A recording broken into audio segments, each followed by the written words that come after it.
ഹരിയാനക്കാരനായ രാം കിസാൻ യാദവ് എന്ന യോഗ മാസ്റ്റർ ശ്രദ്ധിക്കപ്പെട്ടു തുടങ്ങിയിട്ട് 2000 ആണ്ടുകളുടെ തുടക്കത്തിൽ സംസ്കാർ TV എന്നൊരു ഹിന്ദി ടെലിവിഷൻ ചാനൽ സംപ്രേഷണം ചെയ്തിരുന്ന യോഗ പാഠ ക്ലാസ്സുകളിലൂടെയായിരുന്നു. ആ ടെലിവിഷൻ യോഗ മാഷ് ബാബ രാംദേവായ വളർച്ച കണ്ണഞ്ചിപ്പിക്കുന്നതായിരുന്നു. ആരാധക കൂട്ടത്തെ സൃഷ്ടിച്ച് ഒരു കരിസ്മാറ്റിക് യോഗ കൾട്ട് ഉണ്ടാക്കലായിരുന്നു ആദ്യപടി. പിന്നാലെ ആയുർവേദ മരുന്ന് കച്ചവടവും തുടങ്ങി. ബാലകൃഷ്ണ എന്ന മുഖ്യ കാര്യദർശിയെ കൂടെ കൂട്ടിയതോടെ ഇമ വെട്ടി തുറക്കും മുമ്പ് രാംദേവ് ഒരു സാമ്രാജ്യമായി മാറി. ദുരൂഹമായിരുന്നു നാൾ വഴി. വെറും 10 ആണ്ടിനിപ്പുറം ഹിന്ദുസ്ഥാൻ ലിവറിനെ വരെ വിറപ്പിച്ച് FMCG സാമ്രാജ്യത്തിൻ്റെ അധിപതിയായി ബാബ രാംദേവ്. 10,000 കോടിയുടെ വിറ്റുവരവിൽ കമ്പനി എത്തിയത് വെറും 10 കൊല്ലം കൊണ്ടാണ്. ഇതിനിടെ അഴിമതി വിരുദ്ധ സമരം എന്ന പേരിൽ BJPക്ക് വേണ്ടി നടത്തിയ നാടകത്തിൻ്റെ രാഷ്ട്രീയ പദ്ധതി വേറെ. അർത്ഥസത്യങ്ങളും തെറ്റിദ്ധരിപ്പിക്കലുകളും വെറുപ്പ് പരത്തലുകളും പെരുങ്കള്ളങ്ങളുമായിരുന്നു രാംദേവിൻ്റെ അത്ഭുത വളർച്ചയ്ക്ക് അടിവളമായത്. ഈ ശ്രേണിയിൽ ഒടുവിലത്തേതാണ് ഇന്ന് RDX ചർച്ചയ്ക്കെടുക്കുന്നത്. ഡൽഹി കോടതിയിൽ കഴിഞ്ഞ ദിവസവും വന്നു രാംദേവിൻ്റെ ഒരു കേസ്. പതഞ്ജലിയുടെ സർബത്ത് മാത്രമേ കുടിക്കാവൂ, സർബത്ത് ജിഹാദ് നടത്തുന്നവരുടെ പാനീയം വാങ്ങി കുടിക്കരുത് എന്ന രാംദേവിൻ്റെ വിദ്വേഷം പറയുന്ന പരസ്യത്തിനെതിരെ കോടതി അദ്ദേഹത്തെ എടുത്തിട്ട് കുടഞ്ഞു. എനിക്ക് എൻ്റെ കണ്ണും കാതും വിശ്വസിക്കാനാവുന്നില്ല എന്നായിരുന്നു ജസ്റ്റിസ് അമിത് ബൻസാലിൻ്റെ പ്രതികരണം. ബാബ രാംദേവ് ഒടുവിലുണ്ടാക്കിയ വിഷം പുരട്ടിയ പുകിൽ എന്താണെന്ന് കാണാം RDX റാപ്പ് 59 സെക്കൻഡിൽ. ബാബ രാംദേവിന്റെ പരാമർശം ന്യായീകരിക്കാൻ കഴിയില്ലെന്ന് ചൂണ്ടിക്കാട്ടിയാണ് ഡൽഹി ഹൈക്കോടതിയുടെ രൂക്ഷ വിമർശനം. പതഞ്ജലി സ്ഥാപകന്റെ പരാമർശം ഞെട്ടിക്കുന്നതും വിശ്വസിക്കാനാകാത്തതുമെന്ന് justice Amit Bansal. Pharmaceutical company ഹംദർദിന്റെ ജനപ്രിയ പാനീയം റുഹഫ്സയ്ക്കെതിരെയായിരുന്നു രാംദേവിന്റെ സർബത്ത് ജിഹാദ് എന്ന വിദ്വേഷ വർഗീയ പരാമർശം. അപകീർത്തികരവും വർഗീയവുമായ പ്രസ്താവനയ്ക്കെതിരെ ഹംദർദ് കോടതിയെ സമീപിക്കുകയായിരുന്നു. കടുത്ത നടപടിയെടുക്കുമെന്ന് കോടതി നിലപാടെടുത്തതോടെ പരാമർശവുമായി ബന്ധപ്പെട്ട് പോസ്റ്റ് ചെയ്ത കുറിപ്പുകളും പരസ്യങ്ങളും നീക്കം ചെയ്യാമെന്ന് രാംദേവിന്റെ അഭിഭാഷകൻ കോടതിയെ അറിയിച്ചു. ഇനി ഇത്തരം പ്രസ്താവനകൾ നടത്തില്ലെന്നും പരസ്യങ്ങൾ പ്രദർശിപ്പിക്കില്ലെന്നും ഉറപ്പു നൽകി. ഇക്കാര്യം അറിയിച്ച് 5 ദിവസത്തിനകം സത്യവാങ്മൂലം നൽകണമെന്ന് രാംദേവിനോട് കോടതി നിർദ്ദേശിച്ചു. മെയ് 1 കേസ് വീണ്ടും പരിഗണിക്കും. ഈ മാസം ആദ്യം പതഞ്ജലിയുടെ റോസ് സർബത്ത് പുറത്തിറക്കിയപ്പോഴാണ് ബാബ രാംദേവ് വിദ്വേഷ പരാമർശങ്ങൾ നടത്തിയത്. നിങ്ങൾക്ക് സർബത്ത് നൽകുന്ന ഒരു കമ്പനിയുണ്ട്, അവർ അതിൽ നിന്ന് സമ്പാദിക്കുന്ന പണം മദ്രസകളും പള്ളികളും നിർമ്മിക്കാൻ ഉപയോഗിക്കുന്നു. ലവ് ജിഹാദും വോട്ട് ജിഹാദും പോലെ സർബത്ത് ജിഹാദിൽ നിന്നും കുടുംബത്തെ സംരക്ഷിക്കണമെന്നായിരുന്നു വിദ്വേഷ പരാമർശം. RDX rap news Malayalam.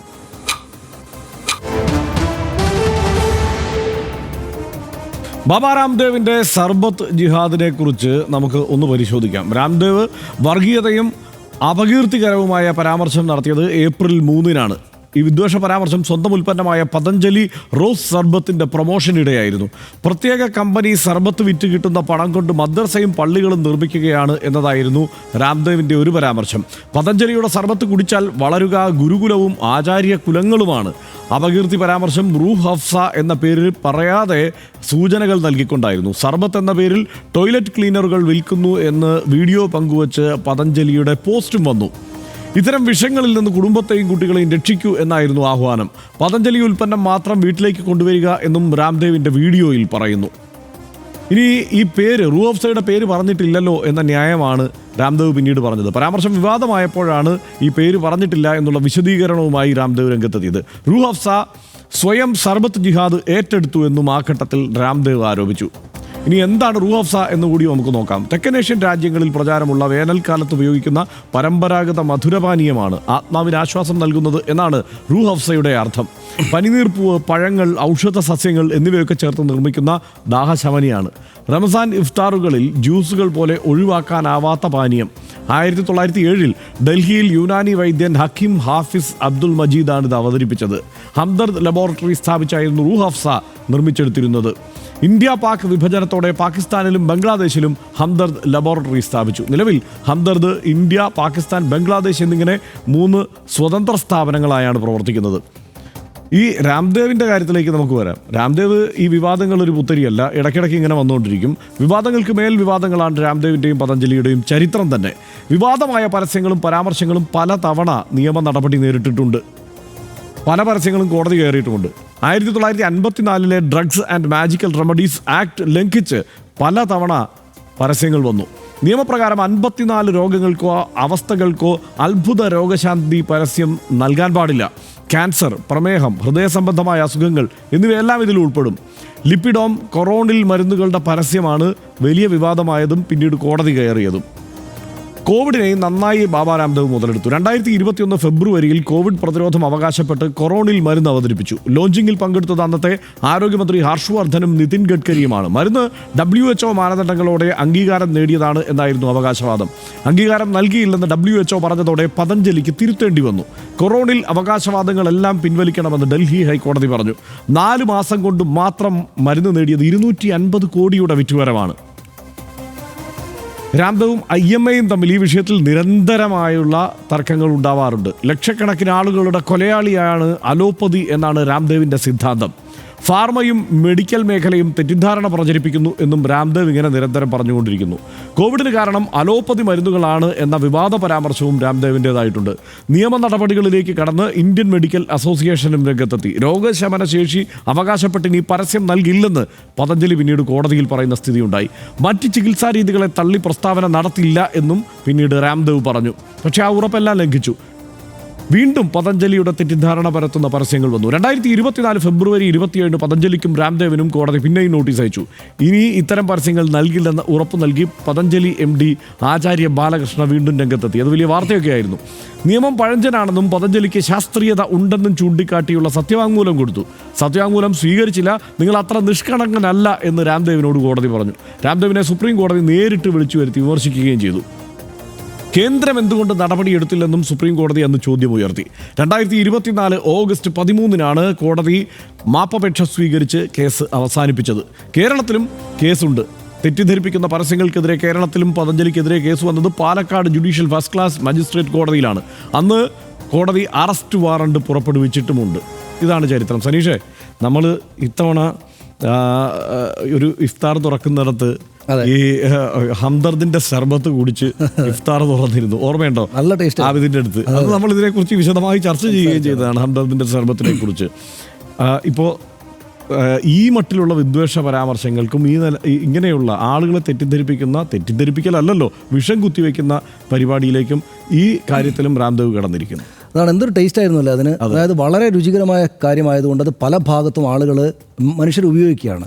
ഈ രാംദേവ് ഒരു സൈക്കോ ആണ് എന്ന് പറയുന്നത് നമുക്ക് മാറ്റി നിർത്താം. ഒരുപാട് കാര്യങ്ങൾ ഇയാൾ ചെയ്തുവല്ലോ. അതായത് പക്ഷേ അതിൻ്റെ പ്രശ്നം എന്താണെന്ന് വെച്ചാൽ വെറുപ്പ് കൊണ്ട് കച്ചവടം നടത്താം, കച്ചവടം പുഷ്ടിപ്പെടുത്താം എന്ന ഒരു നില രാജ്യത്തുണ്ട് എന്നാണല്ലോ ഇയാൾ സ്ഥാപിക്കുന്നത്. അതായത് ഒരു നല്ല ടേസ്റ്റുള്ള ആളുകളെല്ലാം ഉപയോഗിക്കുന്ന വലിയ തോതിൽ പോപ്പുലർ ആയിരിക്കുന്ന ഒരു പാനീയത്തിനെതിരെ ഒരു പരാമർശം നടത്തിയാൽ അത് സ്വന്തം പ്രൊഡക്റ്റിന് വലിയ കച്ചവടം ഉണ്ടാക്കും എന്നൊരു സ്ഥിതി രാജ്യത്താകെ ഉണ്ട് എന്നത് ഇയാൾ മനസ്സിലാക്കിയിരിക്കുകയാണ്. അത് വെച്ചാണല്ലോ ഈ സംഗതികൾ നടപ്പാക്കുന്നത്.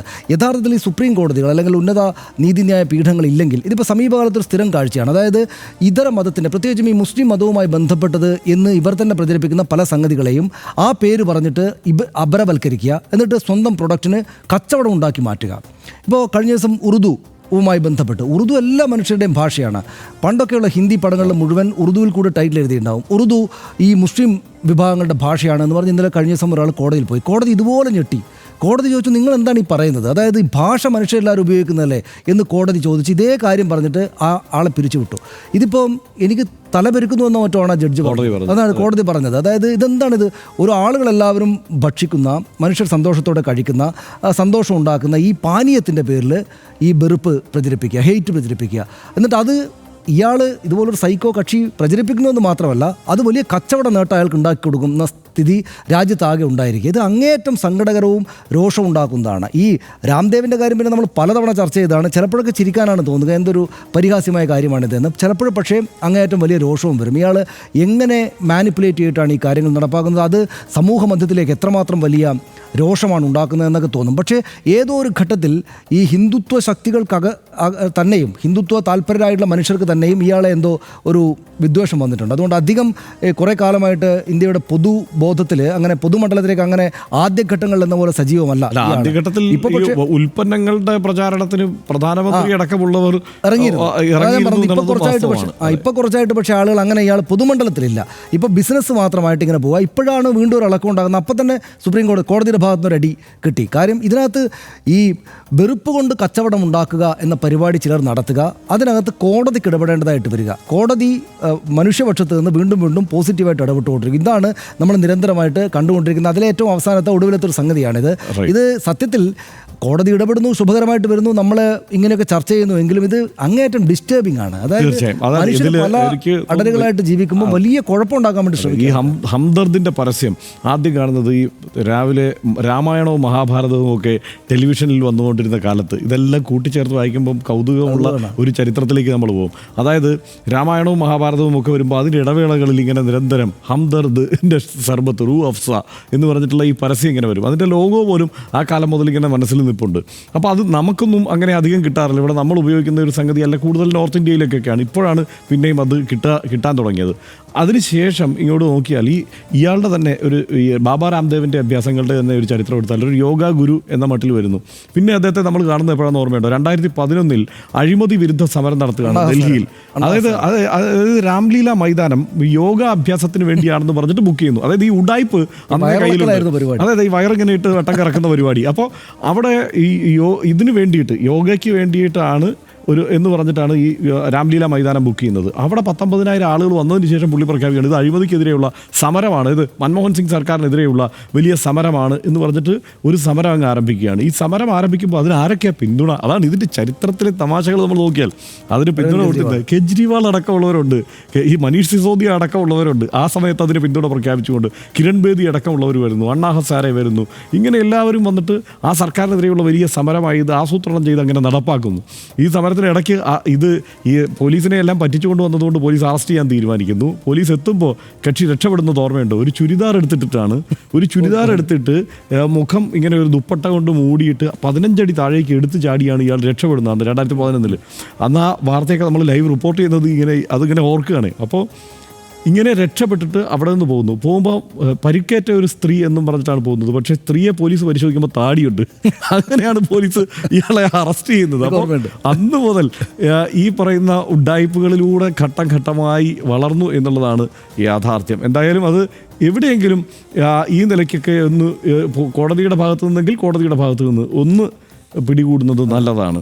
റോസാപ്പൂവും പഴച്ചാറും പിന്നെ ചില്ലറ കിടുപിടികളും ഒക്കെ ചേർത്ത് പതഞ്ജലി ഒരു സർബത്തങ്ങ് അവതരിപ്പിച്ചതാണ്. ഏതാണ്ട് ഇതേ കൂട്ടുകൾ ചേർത്തുണ്ടാക്കുന്ന ഒരു ഉൽപ്പന്നത്തിന് നിലവിൽ വടക്കേ ഇന്ത്യയിൽ വലിയ വിറ്റുവരവുണ്ട് എന്നതാണ് യാഥാർത്ഥ്യം. അതിൻ്റെ ഉടമകൾ മുസ്ലിങ്ങളാണ് എന്നുള്ളതും. ഉടനെ രാംദേവ് ഒരു കാച്ചങ്ങ് കാച്ചുകയാണ്. അവർ നടത്തുന്നത് സർബത്ത് ജിഹാദാണ്, ടോയ്ലറ്റ് ക്ലീനറാണ്, കുപ്പിയിലടച്ച് കുടിക്കാൻ ഇതൊക്കെയാണ് നിങ്ങൾക്ക് തരുന്നത് എന്നൊക്കെ പറഞ്ഞ് ഇങ്ങനെ പ്രചരിപ്പിക്കുകയും ഈ പതഞ്ജലി സർബത്ത് മാത്രം കുടിക്കണമെന്ന് പറയുന്നു. നോക്കി, ഇതൊരു ആക്ഷേപഹാസ്യ നാടകത്തിലെ രംഗമൊന്നുമല്ല. ഈ രാജ്യത്ത് സംഭവിച്ചു കൊണ്ടിരിക്കുന്ന ഒരു ഗതികേട് കൂടിയാണ്. ലവ് ജിഹാദ്, നാർക്കോട്ടിക് ജിഹാദ്, കള്ളവോട്ട് ജിഹാദ്, അങ്ങനെ ജിഹാദ് എന്നൊരു പദം കൂട്ടിച്ചേർത്താൽ ഈ നാട്ടിലെ ഒരു വിഭാഗം മനുഷ്യരെ ഏതളവ് വരെയും അപമാനിക്കാം എന്നുള്ളതാണ് അവസ്ഥ. പഴച്ചാറും പഞ്ചസാര ലായനിയും വിൽക്കാൻ വരെ ഞെട്ടിപ്പിക്കുന്ന വിദ്വേഷ വർത്തമാനം തുപ്പാം. നിരാശാജനകമെന്നല്ല, നാടിനെ നശിപ്പിക്കുന്ന കാളകൂടമെന്ന് RDX രാംദേവിൻ്റെ ഈ വാക്കുകളെ വിശേഷിപ്പിക്കുന്നു. കോടതി ഇടപെടലിനെ RDX ആശ്വാസത്തോടെ നോക്കിക്കാണുന്നു. നാട് ഭരിക്കുന്നവർ ഈ തരം വിഷനാവുകൾക്ക് പൂട്ടിടണം എന്നും RDX ആശിക്കുന്നു. RDX അടുത്ത വിഷയത്തിലേക്ക്.